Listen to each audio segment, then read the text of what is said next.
faidika. Zaidi ya familia 1,100 kutoka Dabibi, Naivasha zililazimika kulala usiku kucha kwenye baridi kufuatia mafuriko yaliyosomba nyumba zao, shule na vituo vya biashara.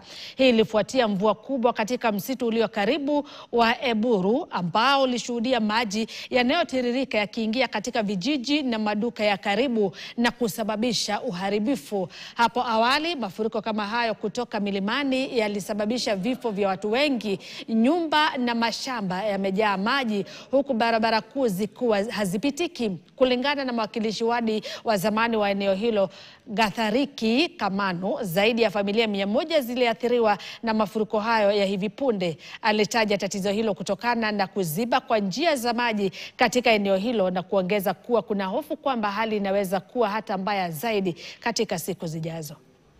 Na mto wa pili unatoka sehemu za Mau. Mito hiyo sasa, manake ile sehemu za miinuko zinamwaga maji sehemu za chini, upande wa Dabibi na upande wa Moidabi, Kipunyo na Duru na Huruma.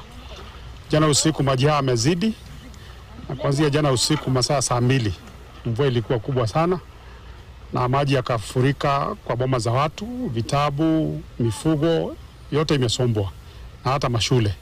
Matinga ikuje itusaidie kuonesha hii maji njia iwashe kupitia kwa mabama. Shule hakuna sasa, sijui watoto wataingia wapi. Shule Dabibi primary imesiliwa na maji. Jambo tunaiona saizi hivi inatupatia wasiwasi. Watoto vitabu vimeenda, chochote ambacho kilikuwa kimepatikana nje kimeenda. Kwa hivyo tunaomba, tumejaribu vile tuwezavyo hapa kwa leo, lakini ikikuja kwa kazi tunaona bado inatutisha. Katika